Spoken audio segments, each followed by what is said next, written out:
नमस्कार, आप देख रहे हैं टोटल टीवी। मैं हूं सौरभ जौहरी। हमारी खास पेशकश में आपका स्वागत है। हरियाणा में राज्यसभा चुनाव का बिगुल बज चुका है। चुनाव की तारीखों के ऐलान के बाद खाली हुई राज्यसभा की सीट को लेकर जोर आजमाइश देखी जा रही है। तारीख का ऐलान होते ही कुलदीप बिश्नोई ने दिल्ली में आला कमान के दरवाजे पर दस्तक दी और केंद्रीय गृह मंत्री अमित शाह से मुलाकात की है।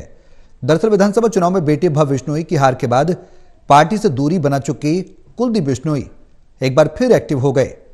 हरियाणा विधानसभा चुनाव से पहले राज्यसभा चुनाव से दरकिनार होने के बाद इस बार कुलदीप बिश्नोई पूरा जोर लगा रहे हैं कि राज्यसभा के लिए बीजेपी उनको मौका दे दे।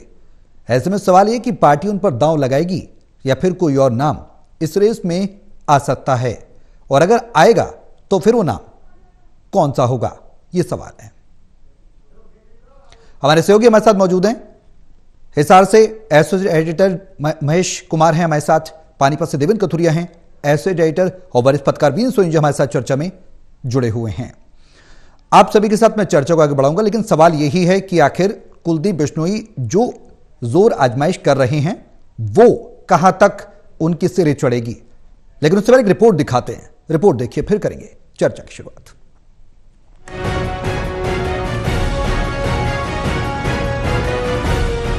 प्रदेश में कृष्ण पवार के विधानसभा चुनाव लड़कर मंत्री बनने के बाद उनकी खाली हुई राज्यसभा सीट के लिए बीजेपी में लॉबिंग तेज हो गई है।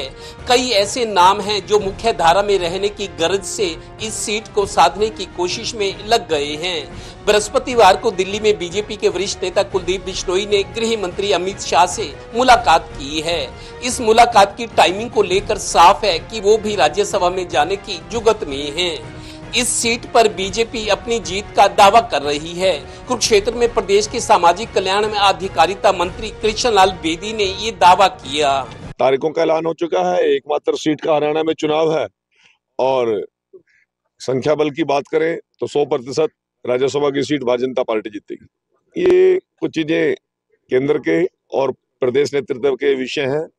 मैं तो एक कार्यकर्ता के रूप में सिर्फ इतनी बता सकता हूँ कि संख्या बल हमारी पूरी है और शायद विपक्ष के लोग अपना उम्मीदवार भी न उतारे। पार्टी का हमारे तो नंबर नहीं है, पार्टी का हमारे तो नंबर नहीं है। गौरतलब है कि राज्यसभा की ये सीट बीजेपी की तरफ से खाली हुई है और मौजूदा सियासी समीकरणों में वो जीत का दावा भी कर रही है। 20 दिसंबर को राज्यसभा के लिए विधानसभा में वोटिंग होगी। विपक्षी पार्टी कांग्रेस तो अभी खामोश है। कुलदीप बिश्नोई के अलावा बीजेपी प्रदेश अध्यक्ष मोहनलाल बड़ोली और संजय भाटिया का नाम भी लिया जा रहा है, क्योंकि ये तीनों हाल ही में हुए विधानसभा चुनाव में अहम जिम्मेदारी संभाल रहे थे और पार्टी ने तीसरी बार सरकार बनाई है। इनमें से किसी एक को इसका सिला भी मिल सकता है। वैसे पूर्व मंत्री कविता जैन का नाम भी चल रहा है या चलाया जा रहा है। इसका फायदा ये रहता है कि नेताजी की अहमियत और चर्चा तो होती ही है और बात ना भी बने तो भविष्य के लिए रास्ते खुले रहते हैं। चलिए देखिए क्या होता है। Haryana bureau, total news. अब सवाल है कि राज्यसभा के लिए जो लॉबिंग हो रही है वो उसमें कुलदीप बिश्नोई कितने सफल साबित होंगे, क्योंकि तमाम बयान हमने सुने। इससे पहले भी हमने देखा कि खुद प्रदेश अध्यक्ष मोहनलाल बड़ोली ने एक बयान दिया था, जिसके बाद हरियाणा का सियासी पारा हाई हो गया था। देवेंद्र, जो अब लॉबिंग हो रही है इस सीट को लेकर जोर आजमाइश देखने को मिल रही है। कृष्णलाल पवार के इस्तीफे के बाद ये सीट खाली हुई, लेकिन अब नाम किसका होगा इसको लेकर अब चर्चा होने लगी, क्योंकि तारीखें आ गई हैं और 10 तारीख नामांकन का आखिरी दिन है, 10 दिसंबर। उससे पहले नाम तो आगे लाना होगा। क्या होगा, किस तरह की चर्चाएं, सुगबुगाहट क्या नजर आ रही है? इस लोकसभा चुनाव के बाद और विधानसभा के चुनाव के बाद भी जो मुख्य नेता थे चुनाव हार गए या टिकट से वंचित रह गए, तो एक राज्यसभा की एक संभावना उनके लिए थी कि मुख्य धारा में बने रहने के लिए चलो राज्यसभा के सही सांसद तो हैं ही, लेकिन प्राथमिकता हमेशा लोकसभा सांसद होने की होती है। लेकिन राज्यसभा में चलो ये है कि एक आदमी स्थापित होता है, उसकी पॉलिटिकल क्षेत्र में उसकी पूछ होती है, स्थापित होता है और कम से कम मुख्य धारा में रहता है। तो दोनों टाइम हमने देखा, लोकसभा चुनाव के तुरंत बाद भी और विधानसभा चुनाव से पहले या विधानसभा के रिजल्ट आने के बाद जो लोग रह गए थे, या तो वो विधायक नहीं बने या सांसद नहीं बने या मंत्री नहीं बने, तो वो लोग लाइन में लगे हुए थे कि चलो राज्यसभा की एक सीट खाली हुई है। उसमें आज कुलदीप बिश्नोई ने सबसे पहले अमित शाह जी से मुलाकात की है, फिर जेपी नड्डा से, मनोहर लाल जी से भी मिली है। कोई एक नेता दरअसल इसकी टाइमिंग बड़ी इंपॉर्टेंट है। अमित शाह से मिलना, फिर ट्वीट पे डालना फोटो समेत, जेपी नड्डा से मिलना, मनोहर लाल जी से, और आभार प्रकट करना, इसके देखो सियासी मायने तो हैं। किस चीज का आभार प्रकट करें? हो सकता है उनको कोई ठोस आश्वासन मिला हो, चूंकि अभी पहले तो टिकट दी जानी है ना, टिकट का अधिकृत उम्मीदवार कौन होगा, उसके बाद वोटिंग के बाद फैसला होगा कौन जीतता है। लेकिन मेरे को लगता है शायद ठोस आश्वासन हो सकता है कि टिकट के लिए उनको दिलासा दिया गया हो। चूंकि कुलदीप बिश्नोई आप देखिए कांग्रेस में अपनी पार्टी 2016 में उन्होंने हरियाणा जनहित कांग्रेस का विलय किया था कांग्रेस में, लेकिन कांग्रेस में उनकी बात बनी नहीं। जो सोच कर बैठे थे, सीएम कैंडिडेट थे कांग्रेस में, बहुत ट्राई की कि नॉन जाट में उनको सीएम पार्टी आगे करे, प्रोजेक्ट करे, बात नहीं बनी तो अनदेखी का शिकार भी होते रहे। उसके बाद जब वोटिंग की बात ही राज्यसभा सीट का था, जब वो उन्होंने खिलाफ वोटिंग की, और उसके बाद जब वो बीजेपी में आए, बीजेपी में आने के बाद थोड़ा सा वो मुख्य धारा से बाहर रह गए। पहले तो उनको लोकसभा का टिकट नहीं मिला, लोकसभा का टिकट उनको नहीं मिला, रह गए। लेकिन उसके बाद चलो बेटे के लिए कोशिश करे थे, टिकट मिला, लेकिन वो हार गए। बेटे की हार का गम, खुद का स्थापित ना होने का, मुख्य धारा से बाहर होने का, क्योंकि एक बड़ा परिवार है। चौधरी भजनलाल 5 बार सीएम रहे हैं, पौने 12 साल तक चौधरी भजनलाल मुख्यमंत्री हरियाणा के रहे हैं। और सेंटर में भी जब बंसीलाल भजनलाल का आपस में सियासी तकरार होता था, तो एक बार बंसीलाल को इंदिरा गांधी के टाइम था, राजीव गांधी के टाइम, इंदिरा गांधी के टाइम उनको सेंटर में ले जाया गया, रेल मंत्री बनाया गया, रक्षा मंत्री चौधरी बंसीलाल बने। ऐसे ही भजनलाल को जब सेंटर में ले जाया गया, यहाँ की बागडोर बंसीलाल को दी तो इनको कृषि मंत्री बनाया गया था। फरीदाबाद से एमपी का चुनाव लड़ा भजनलाल ने, करनाल से लड़ा। एक परिवार कहता था तो इनकी लोकप्रियता इतनी थी, जहां से भी खड़े हो वहां से जीते। हालांकि लास्ट चुनाव करनाल से हारे थे, और फिर उनका करनाल से दिल भी टूट गया था। फिर जब 2005 में भजनलाल के नाम पर चुनाव लड़ा गया, लेकिन हुड्डा को मुख्यमंत्री बनाया गया, तो भजनलाल बहुत कोशिश करते रहे, क्योंकि कुलदीप बिश्नोई तब तक जवान हो गए थे, विरासत संभालने की स्थिति में थे, तो उनके लिए अलग पार्टी बनी। 2007 में शायद अलग पार्टी बनी थी, 2016 तक पार्टी मतलब स्थापित नहीं हो पाई। कुलदीप बिश्नोई के साथ स्थिरता नहीं रही राजनीति में। कई बार, 2 बार भूपेंद्र हुड्डा जब मुख्यमंत्री थे, कई बार ऐसे लगा कि जैसे कुलदीप बिश्नोई अगले मुख्यमंत्री हो सकते हैं। जब चुनाव हुए, मतलब लगता था कि अगले, जब एंटी इनकम्बेंसी वाला फैक्टर कांग्रेस के खिलाफ मुखर हुआ, कुलदीप बिश्नोई अगले सीएम होंगे, बस यात्रा लेके आशीर्वाद लेने निकले थे, बहुत सारे इन्होंने एक्टिविटी की, लेकिन बात बनी नहीं। आखिर कांग्रेस छोड़ी तो बीजेपी में आए, बीजेपी में भी स्थापित नहीं हो पाए। तो एक बेटा फिर एक बार जीता, दूसरी बार मुख्य चुनाव में हार गया, एक अपनी सीट छोड़ी, बेटे को आदमपुर उपचुनाव में जितवाया, लेकिन जो 5 साल का चुनाव था उसमें हार गए, आप स्थापित नहीं हो पाए। बड़ा भाई चंद्रमोहन बिश्नोई कांग्रेस में विधायक तो बने, लेकिन मंत्री नहीं बन सके। उनको ये था भाई कांग्रेस की सरकार की। कुल मिलाकर बड़े मतलब निराशा की स्थिति में कुलदीप बिश्नोई रहे हैं। आज अमित शाह से फिर मुलाकात हुई है, जेपी नड्डा से हुई है, मनोहर लाल से हुई है, और आभार प्रकट किया, जिस तरह के सूत्र बता रहे हैं, तो लगता है कि उनकी बात बन सकती है, इस तरह की संभावना है। जी, अब महेश, ये मुलाकात क्या कहती है? क्योंकि लगातार बीजेपी का सदस्यता अभियान जारी है। खुद मोहनलाल बड़ोली पहुंचे थे जब हिसार, तो उस कार्यक्रम में आपको भी पता होगा कि ना तो बिश्नोई परिवार से कोई था और ना ही उनका बेटा भव्य बिश्नोई था। वहां से दूरी और यहां से मुलाकात, क्या सियासी मायने निकाले जाएं?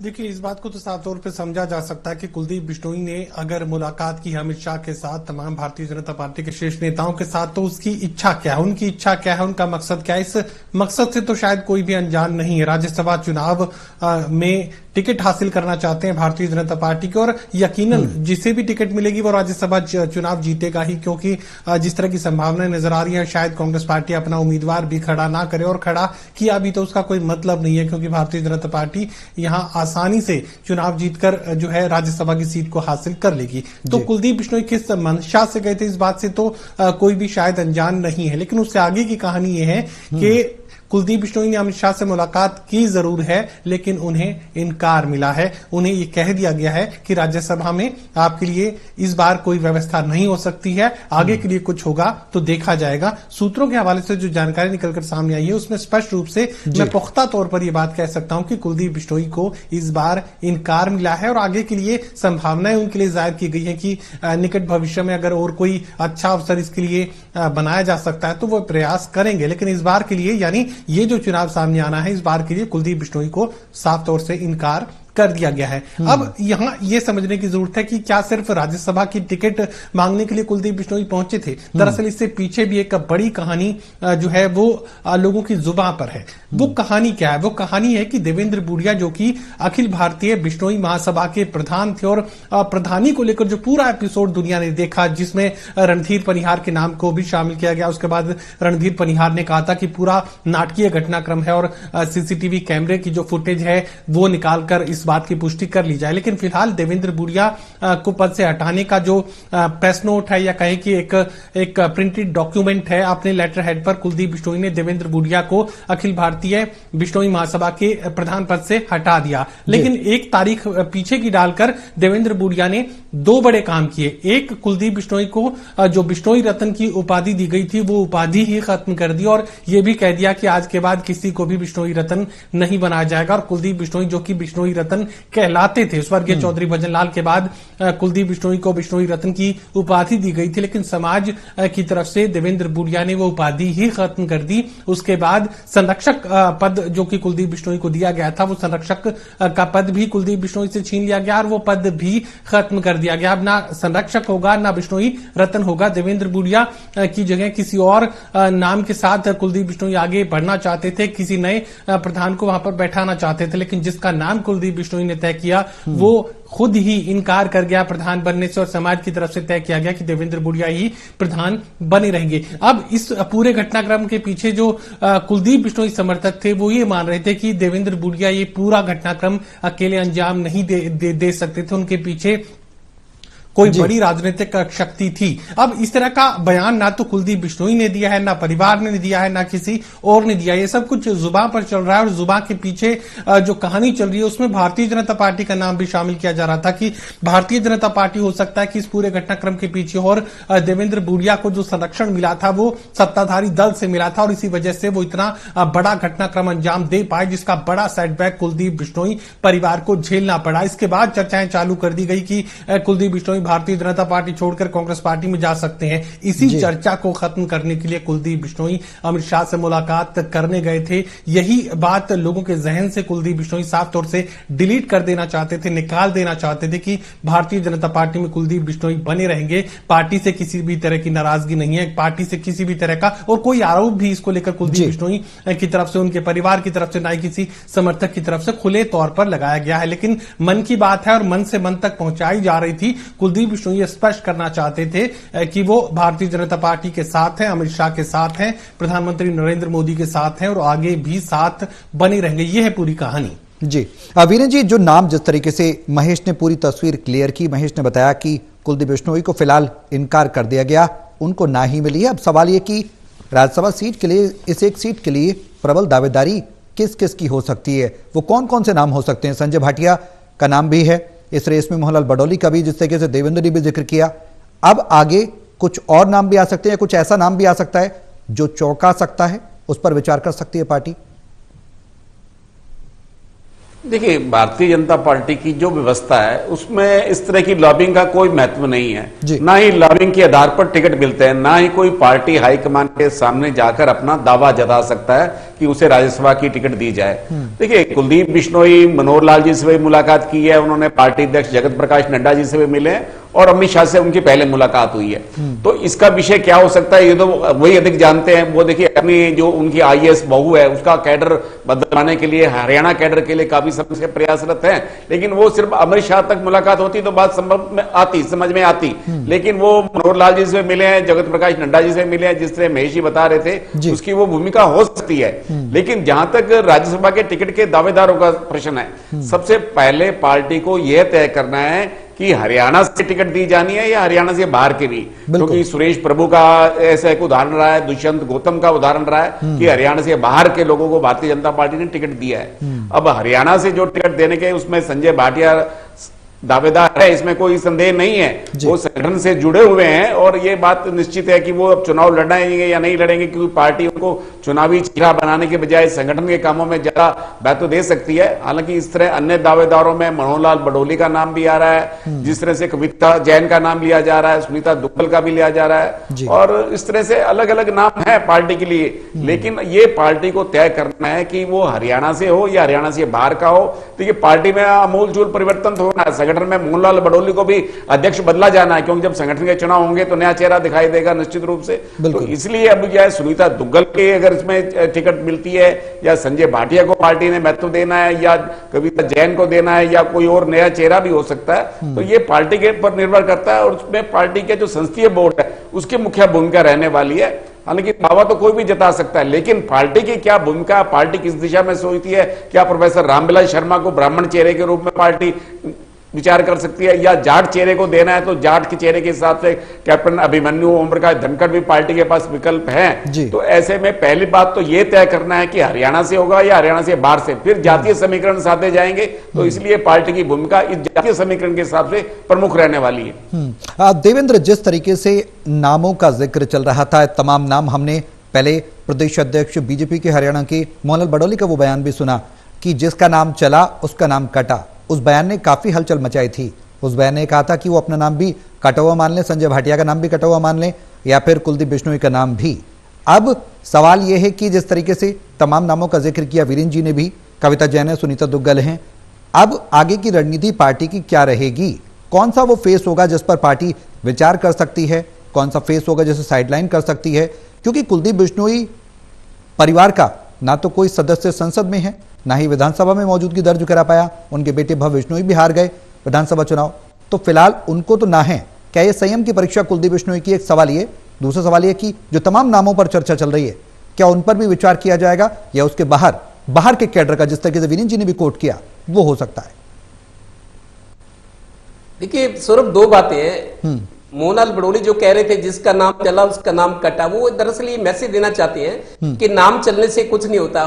पार्टी क्या फैसला करती है, और वैसे भी बीजेपी चौंकाने वाले फैसले करने के लिए जानी जाती है जी। वो बहुत कैलकुलेशन करते हैं। कांग्रेस की संस्कृति काम की अलग है, लेकिन ये बीजेपी मनोहर लाल बडोली के बयान से ये भी मान सकते हैं कि बीजेपी दबाव में काम नहीं करती। ना वो जो मीडिया में चल रहा है, या कोई किसी का नाम आगे बढ़ाए, या कोई मिल कराए, कोई गुलदस्ता देकर आए, बीजेपी की कार्यप्रणाली इससे इतर है, अलग है। तो शायद वो ये मैसेज देना चाह रहे हो। और जब ये नाम लिए जा रहे थे, जब मनोहर लाल बडोली का बयान आया कि जिसका नाम आया वो नाम कटा, मतलब वो ये देना चाह रहे थे कि इनमें से कोई भी नहीं हो सकता, या ये कहना चाह रहे थे कि दबाव बनाने से, लॉबिंग करने से, पैरवी करने से नहीं होती। बीजेपी पता नहीं कब क्या कर दी। अब चूंकि मनोहर लाल बडोली को एक टेम्परेरी तौर पे बनाया गया था, उनको प्रदेश अध्यक्ष, जिस तरीके से नायब सैनिक को अचानक मुख्यमंत्री बनाया गया मनोहर लाल जी के बाद, वो तब चुनावी टाइम था, विधानसभा का कैलकुलेशन थी, समीकरण क्या थे, कांग्रेस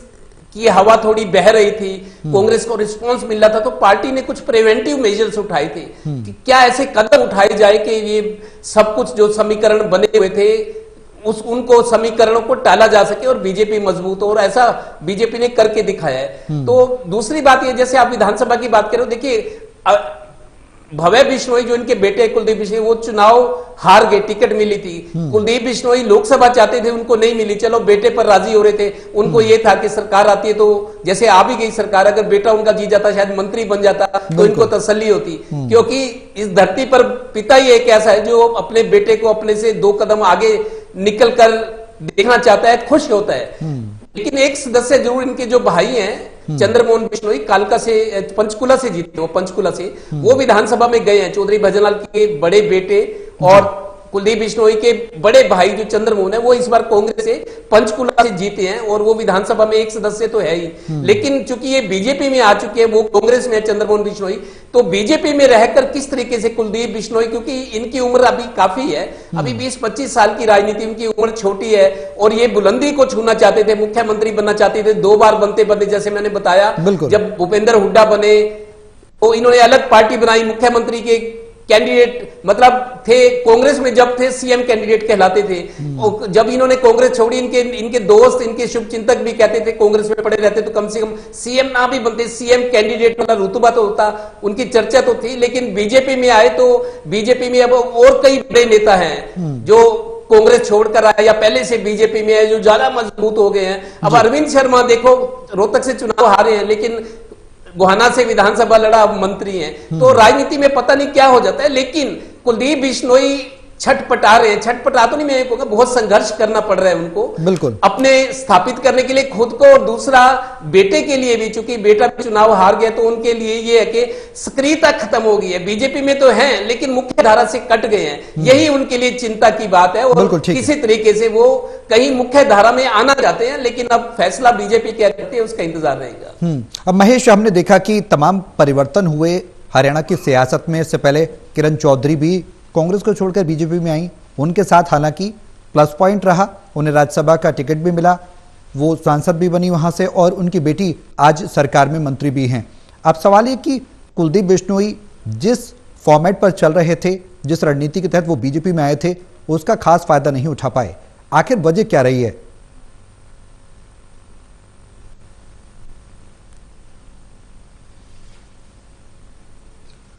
देखिए, भारतीय जनता पार्टी की जो परंपरा है, यहां मांगने की परंपरा नहीं है। और कुलदीप बिश्नोई को अगर पीछे जाकर हम देखने की कोशिश करेंगे तो रह रहकर, चाहे कभी भी प्रदेशाध्यक्ष बनाने की बात आई हो, कभी राज्यसभा के उम्मीदवार के चयन की बात हुई हो, कुलदीप बिश्नोई तुरंत और फौरी तौर पर एक्शन में नजर आते हैं, फौरी तौर पर मुलाकात करते हैं, फौरी तौर पर बात भी उसके लिए करते हैं। लेकिन वो जो अंदाज है वो भारतीय जनता पार्टी के लोग पसंद नहीं करते। और मुझे अगर थोड़ा और बैकड्रॉप में जब मैं जाने की कोशिश करूं तो जिस फायदे की उम्मीद के साथ कुलदीप बिश्नोई भारतीय जनता पार्टी में शामिल हुए थे पूरे परिवार के साथ, मुझे लगता है कि अभी तक तो बिश्नोई परिवार को वो फायदा बिल्कुल भी नहीं मिल पाया है। साफ तौर से बात कही जा सकती है कि राजनीति में एक तरीके से नुकसान ही अब तक तो कुलदीप बिश्नोई को झेलना पड़ा है। भले ही वो बाई इलेक्शन अपने बेटे को जिता पाए हो, लेकिन बाई इलेक्शन भी उन्होंने अपनी सीट छोड़कर ही, अपनी विधानसभा की सदस्यता को छोड़कर जो है भारतीय जनता पार्टी को के उम्मीदवार को राज्यसभा में वोट दिया था, और उसके बाद अपने विधानसभा के पद से इस्तीफा देकर, विधायक पद से इस्तीफा देकर अपने बेटे को बाई इलेक्शन लड़वाया था। बाई इलेक्शन तो बेटा जीत गया, लेकिन अगला जो विधानसभा चुनाव है वो भव्य बिश्नोई हार गए। तो साफ तौर से यहां राजनीति में एक तरीके से हाशिए पर ही गए हैं। कुलदीप बिश्नोई का जो जबरदस्त योगदान राजस्थान चुनाव में था, बिश्नोई वोटर्स के वोट उन्होंने लामबंद किए और भारतीय जनता पार्टी के समर्थन में डलवाए। भारतीय जनता पार्टी ने कुलदीप बिश्नोई का इस्तेमाल तो किया, लेकिन अब तक कुलदीप बिश्नोई को वो जो सब कुछ उम्मीद कुलदीप बिश्नोई परिवार लेकर भारतीय जनता पार्टी में शामिल हुआ था, वो सब कुछ अब तक तो बेमानी साबित हुआ है। कुलदीप बिश्नोई को अब तक राजनीतिक ताकत के रूप में बहुत ज्यादा कुछ भी हासिल नहीं हो पाया है। और अब तक भी यहां अगर अभी हाल फिलहाल की बात की जाए तो जिस तरीके से कुलदीप बिश्नोई ने राज्यसभा की टिकट को लेकर तमाम नेताओं से मुलाकात की है, तो वो जो अंदाज है वो यहां पर भारतीय जनता पार्टी में स्वीकार्य नहीं। और जिस तरीके से प्रदेशाध्यक्ष मोहन लाल बडोली ये बात कर रहे थे कि यहां दावे नहीं चलते, यहां मांग नहीं चलती, यहां कोई दबाव नहीं चलता, और भारतीय जनता पार्टी अपने हिसाब से किसी को भी टिकट देकर चुनाव मैदान में जिताकर भेज सकती है, लेकिन अगर आप मांगने गए तो नहीं मिलेगा। लेकिन कुलदीप बिश्नोई यहां पर हर बार यही गलती करते हैं, वो मांगने चले जाते हैं और उन्हें नहीं मिलता है। वीरेंद्र जी, हमने देखा कि जब कांग्रेस छोड़कर कुलदीप बिश्नोई बीजेपी में शामिल हुए थे तो उस दरमियान बाइपोल्स था, और उस बाइपोल्स में वो जब जनता के बीच पहुंच रहे थे कुलदीप बिश्नोई, तो ये लगातार पब्लिक कह रही थी, लोग कह रहे थे, आदमपुर के खुद विधानसभा के लोग कह रहे थे कि कनेक्शन कहीं ना कहीं कुलदीप बिश्नोई का नहीं रहा है, क्योंकि विकास को लेकर जनता से रूबरू नहीं होते, मिलते नहीं हैं। हालांकि उसके बाद भी दरकिनार करते हुए उन्होंने जीत दर्ज की थी बाईपोल में, लेकिन विधानसभा में क्या वो एक फैक्टर रह सकता है भव्य बिश्नोई के हारने का कि कनेक्शन नहीं था? और अभी हमने देखा कि हिसार में बडोली जब पहुंचे कार्यक्रम में तो ना तो बिश्नोई, कुलदीप बिश्नोई मौजूद थे और ना ही उनके बेटे मौजूद थे। तो पार्टी से अचानक दूरी बना लेना, अचानक फैसले ले लेना, क्या कुलदीप बिश्नोई के लिए एक बड़ा नेगेटिव फैक्टर साबित होता जा रहा है? बिल्कुल। देखिए, चौधरी कुलदीप बिश्नोई चौधरी भजनलाल नहीं है। जिस तरह भजनलाल संपर्कशील थे, लोगों से मिलने की उत्सुकता रहती थी, लोगों के बीच रहते थे, सुख दुख में शरीक होते थे, उस तरह कुलदीप बिश्नोई नहीं है। उनके समर्थक भी कहते हैं तो कुलदीप बिश्नोई दूरी बना लेते हैं, और उनकी दूरी जो है जनता से तो है ही है, और जो प्रदेश भारतीय जनता पार्टी के नेता हैं या वरिष्ठ कार्यकर्ता उनसे भी दूरी है। वो भारतीय जनता पार्टी के राष्ट्रीय नेताओं से तो मिलते हैं, लेकिन प्रादेशिक नेताओं से संपर्क बनाकर नहीं रखते, उनके संपर्क में नहीं रहते। तो ये एक बहुत बड़ा कारण है जो उनको एक तालमेल होना चाहिए प्रदेश इकाई के साथ, उनका उस ढंग का तालमेल नहीं है। भारतीय जनता पार्टी ने उन्हें राज्य चुनाव प्रबंधन समिति का संयोजक भी बनाया था हालांकि, लेकिन उसके बावजूद भी उनकी कोई भूमिका नहीं रही, और वो जो प्रदेश इकाई के नेताओं से तालमेल रहना चाहिए था उसमें उनकी कमी है, और जनता से तालमेल में तो अभाव स्पष्ट दिखाई देता ही है। विधानसभा चुनाव के दौरान भी देखा, लोगों का नाराजगी इसी कारण से थी कि वो अपने इलाकों के लोगों से संपर्क में नहीं रहते, अधिक समय वो गुड़गांव और दिल्ली में रहते हैं। तो ये कारण था कि वो जनता जो एक संपर्क होता है, एक माध्यम होता है, उसमें वो पिछड़ते चले जाते हैं, और इसका उनको राजनीतिक नुकसान हुआ है। बिल्कुल। अब एक सीट के लिए किस तरीके का आगे बीजेपी रणनीति बनाती है, और कुलदीप बिश्नोई का सियासी भविष्य आखिर आगे क्या होता है? क्या पेशेंस लेवल को बीजेपी चेक कर रही है या फिर वेट एंड वॉच की स्थिति में है? और कुलदीप बिश्नोई के सियासी फायदे क्या कुछ पार्टी के लिए हो सकते हैं? पार्टी ये सब देखकर चल रही है। अब इस सीट के लिए किन किन नामों का ऐलान पार्टी के द्वारा होगा, क्योंकि 10 तारीख से पहले, 10 दिसंबर से पहले नाम आगे प्रोजेक्ट करने हैं पार्टी को, ये देखने वाली बात होगी। बहुत शुक्रिया आप सभी के साथ हमारे इस चर्चा में शामिल होने के लिए। यहां पर रुक रहे हैं ब्रेक के लिए, जल्द लौटेंगे।